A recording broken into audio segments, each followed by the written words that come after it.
Hey there, virtual rafters. How are you all doing? Thanks for clicking and checking out this little guide on turning the game of Raft into a bit of a first-person shooter experience. The idea was inspired by Trustworthy's love for FPS games, and we're gonna try it Raft style. This is all done through the use of mods, so I'll do a quick guide on where to find them, how to install, and what changes they offer. Disclaimer, these are third-party softwares and they are to use at one's own risk. It's recommended to make backup copies of saved game files before adding mods, as some files could be altered. So far, I've had really good luck with all the options I've tried across the raftmodding.com website. It's here you can find the mods featured in today's video, most importantly the weapons mod by TacGame R950. Note that this is an alpha state mod, and I can confirm that I get plenty of error messages while using this one, but for the most part it doesn't interfere with gameplay, aside from that slightly annoying error message just down in the corner. If you've never previously installed mods from this site, there is a launcher that's linked up in the navigation bar that you'll need first. Once we have that, we can start shopping for add-ons, and there's a few options that one could use in this application, including the item spawner, which gives us fast access to story islands, and the ability to spawn additional hostile animals. I'll also be using No Pillars for building a destructible battleground, and as suggested, it eliminates the pesky building rule requiring pillars to anchor two foundation pieces. And plus, there's this augmented gear for some upgraded armor that we can hide away in bonus boxes in the Battleground. I also snagged this custom blocks mod to add flags with logos for fun. These could, in theory, be used for like some capture the flag objectives if one wanted to get fancy. Initiate the launch on the high-tech mod launcher, where all the mods you've downloaded are tucked away in the mod folder already. When starting up the game from here as opposed to Steam, all those add-ons will be available. You know everything is good to go when we got the mod information screen that hovers over the top of the regular menu. The second tab on the left pulls us up a list of all that we downloaded and that's available. Some are permanent mods, which require assets like the weapons and the No Pillars mod. These will already be loaded, but others can be turned on or off during gameplay and must be clicked on to load every time you start up Raft.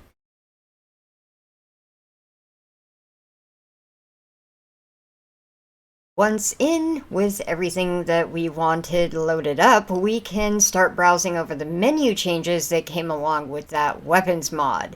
It included a pistol, MAC-10 machine gun, and a 50 caliber Desert Eagle, just because they can, I guess? Each is craftable from the menu, along with the ammo needed to supply it. There's also this AK-47 and some shotguns with a side of grenades. Ooh, and some pretty smoke bombs too. Why not just test a few things out here?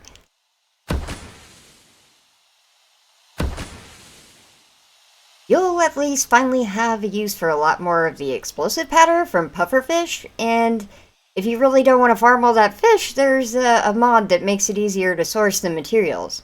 This can add to your existing story mode to effectively take down hostile enemies along the way, turn Vazagat Yacht or Tangaroa into a shooter map playground. Maybe finally take out Mama Bear on Balboa Island? If you want to get more customized with your maps, the item spawner can make islands magically appear before your eyes. Just load it up, hit the F8 key, and browse through the catalog of locations amongst every other item in the game, including the ones that we've modded in. A selection appears on the horizon in seconds, and it can be filled with additional animal spawns to increase the difficulty level on your adventure. Some of them have better AIs than others when it comes to being aggressive. As long as you spawn and don't kill them, they should be where you left them upon saving and closing out to the main menu. Once they're dead, you'll have to make more spawns, or you can close out your original save and load up with the animals without saving to reset it. I found the regular Balboa bears to be a worthy opponent, especially if there's a few of them. Now, if the AI-powered animals don't seem to be much of a challenge, that's understandable. There is a way to make this into PvP by enabling a menu setting in the World Creation menu. When on the main screen, we can hit into the New World option and see that there's a little checkbox on the right here that says Friendly Fire. When this has a little mark within it, now we can clobber the crap out of other players. Needless to say that this has almost exclusively stayed turned off in my playtime with Trustworthy, because the name is deceiving and he will kill you, just to annoy you. He's the sort of troll around here, and who else would you want on your side in a co-op? But for the purpose of this demonstration, he gets to make me look like the fail shooter that I am. And if you want to completely customize your PvP game mode experience, that Friendly Fire checkbox also applies to creative mode. Not to mention that buildable asset pieces from the hammer explode when bullets collide with them. So actually, there's real potential in building up a creative battleground to play in. This isn't exactly Fortnite, but there's definitely some fun that could be had here. It's not like players couldn't craft themselves a hammer and use building mid-match to assist them in their win.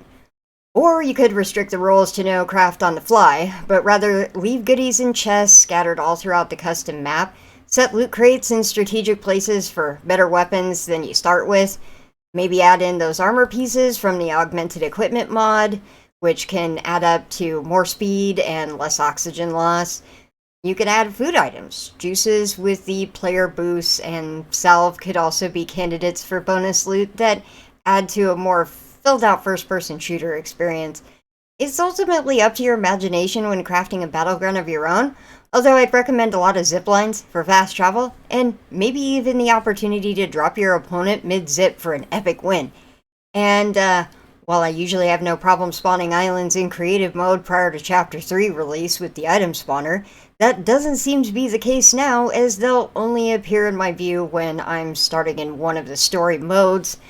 There's another mod specifically only for island spawning. That's an option too if you really want to get one into creative. But if you want to go for a super battleground, which includes island ground with hostile island inhabitants, in addition to crafted areas that can be blown away by gunfire or dynamite, you can start in hard mode and then add an island to get started.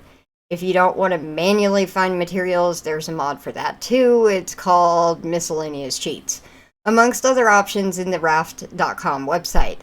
Among tons of other options, there's also turning on free crafting and a building hammer. Then you can just go bananas building whatever you want without having to worry about the resources. Similar to other building projects I've done in the past, there's a link in the corner for anyone interested in more creative ideas. To get started, we just have to build our way to the outer edge of the island and create anchor pieces for building. The use of the No Pillar mod changes the code so that foundation pieces no longer need to be linked to the original starting point once you put them in place. You just have to at least start from the existing foundation. From the shores, you can build right on up over the island mass by hovering above the ground's collision zone. That way you can install some bases or other shelters around the outskirts, stocking them with bonus loot for an advanced game. Whoever finds the AK-47 is first to definitely have the upper hand. Now, I'm just gonna do a little montage here while I finish this up.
Alright, all done. A new playground for wasting time in Raft. Add a little bit of a PvP twist to the game's usual objectives, since that's something that could have been implemented in the original title's idea, but wasn't. Given that the friendly fire button exists, perhaps they intended to at one time. A little bonus to this whole mod getup is that the organizer also keeps a world server up at all times through the launcher window. Here you can hop on with other players from across the world and turn Raft into an MMO. It's up to you, collaborate or devastate. If you didn't already love everything about the game, mods might bring you even some more joy. I've been playing a lot of new games lately to review on the channel, but I don't think I'll ever stop loving Raft and its fun building system or flexible gameplay. The modding community has elaborated on features and opened up more possibilities, and thank you to all of those who worked on these additions, they're fantastic. And thank you for sharing them with the community and maintaining the service modding, because they're why we can turn Raft into a first-person shooter and have a whole lot more fun. Also, thank you for watching. Take care. Bye-bye.